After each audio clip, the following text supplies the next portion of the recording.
gorgeous trophy there that goes to the winner of our championship match. Dave Arnold or Walter Ray will take that home.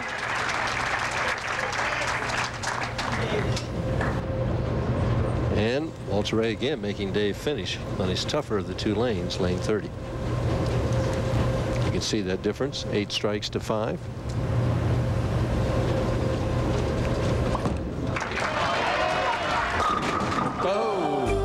Start a championship match with a solid 8. Better now than later when it might be more crucial. Easy spare, that's the important thing. Fill frames. In the early part of the match, even though this is his 3rd game of the day, it's still the same situation. You're bowling a 1-game match. It doesn't matter what your score is as long as you got more pins than the other guy when it's over. Dave Arnold here started with an easy spare. The important thing is he's going to fill a frame. And Dave Arnold converting the 8-pin. And as always, ESPN brings you all the scores from around the country at 10:30 and 50 past the hour. So that you never miss anything, Earl. They just watch the bowling show and they still get all the scores. That's the way it should be. Sports are king. Oh, Walter Ray right out with a strike. Another very, very talented player. Obviously, he's ranked number 2 in the world according to PBA computer rankings. And this is another guy like Norm Duke that can play basically anywhere in the lane. He can go up and at him. He can hook it. He's very comfortable throwing the ball slow or hard. What got him here this week was his ability to throw the ball soft and still keep it in play. And by keeping the ball speed down, he had more carry than any of the other players did. He carried the 10, he carried the 4 better. That's why he led the tournament. And he averaged almost 240 for 42 games by knocking the 10-pin out just like that. And his fiancée, Paige Pennington. Dave Arnold on lane 30, already trailing by 10 pins.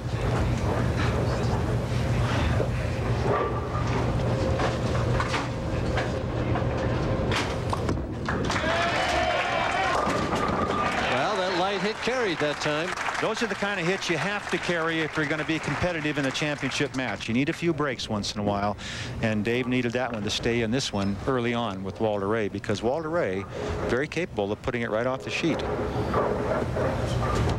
Well, we had one last week. You called it in the 3rd frame. Are you calling it here in the 2nd already? No, no, no. Okay. Just curious here. I mean, you seem to have this prophetic ability here. Trying to even the match on lane 29. And says, I keep throwing it there, and an 8-pin can't stand forever. That's right. No question about it.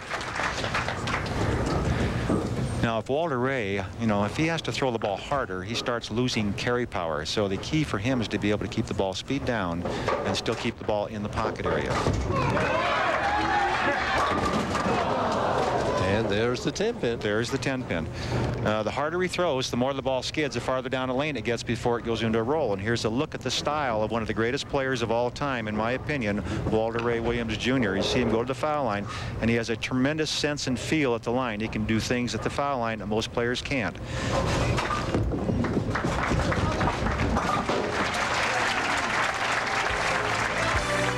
And it's Davis Cup action. Mexico traveling to La Costa Resort and Spa in Carlsbad, California to take on a United States squad that includes Michael Chang, Todd Martin, and Patrick McEnroe. It's tonight at 12:30 a.m. as he strikes.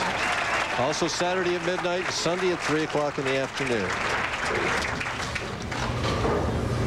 Well, Walter Ray really, really wants to be Bowler of the Year again. He's been Bowler of the Year twice in the past, and he feels that he's had such a great 1990s that, you know, there's another award called Player of the Decade, and he wants to be that also. It's very important to Walter. Lofty goal. Oh, my. Oh, my. I'll tell you what, if that had stood up, what a mental down it would have been for Dave Arnold. Here's another look at the ball. Just cuts right through, and look at the 4-pin. Just enough. These are very brand new AMF pins, and they're not easy. They're not falling easy. You've got to hit them. 3-pound, 7-ounce pins. Well, you just kind of breathed on that when it fell over. But... Well, he had a little spin on that pin. It kind of rolled up the side a little bit there. Well, he's up by 11, trying to make it 21.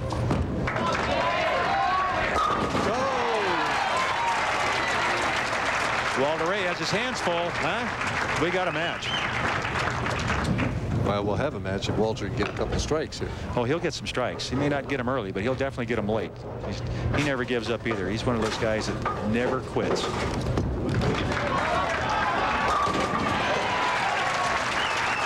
Wow, that was perfect right there. Absolutely perfect. And we see the titles there. I think that added up 27, 20, 40, 42 titles altogether. Well, it's kind of interesting. Arnold only has one of them, but Walter Ray has 16 first, but he has 24 seconds. And one of his major goals before he quits is to get at least even first and seconds.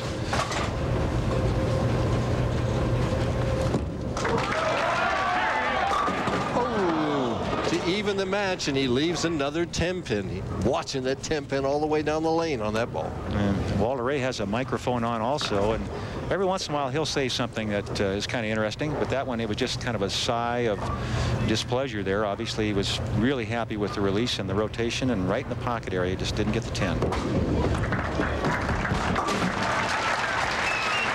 Well, tight match halfway through. 12 pins the difference. Dave Arnold has him, but he's also working on 4 in a row. Well, he can't rest on his laurels. A couple more strikes here would definitely put him in the driver's seat, but Walter Ray never out of the match until it's over. Kind of a cliche, but it's very true. It's been a while for him. He wants to win very badly. 1993, his last win. Guess who it was? Deadeye? Deadeye. He beat Walter Ray in his win in 1993. So Walter probably has that in his mind, and of course I know Dave Arnold has. Well, what Walter's got in his mind is he's 5 and 15 from the top spot. Isn't that amazing? And then we had Dave Husted, who was 12 and 0, and then finally got beat. It's a day of firsts.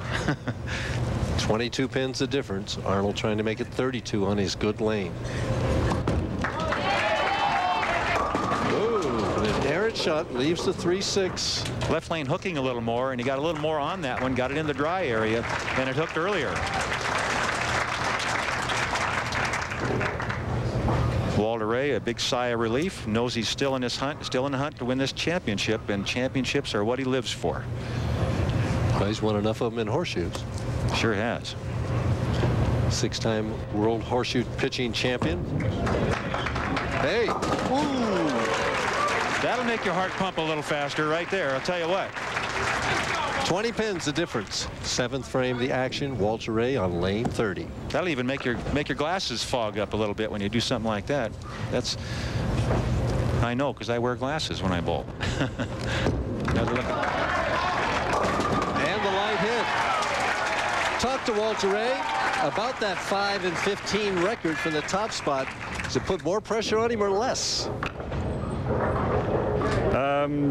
You still have to go out and bowl one game no matter where you start, and I've had a few bad breaks on TV being the top seed, but I'm hoping that this week's going to be a little bit different. I bowled great all week, and I think I'm going to have a good shot today, and I think I'm going to go out and take some great shots. Boy, he's controlling his emotions very well. 10 pins the difference. 8th frame the action. Well, honors are very important to Walter Ray. Like I mentioned, Bowler of the Decade would be one. He'd like to be Player of the Year again. He'd like to be #1 in the PBA rankings. But here's the stumbling block right here. David Arnold.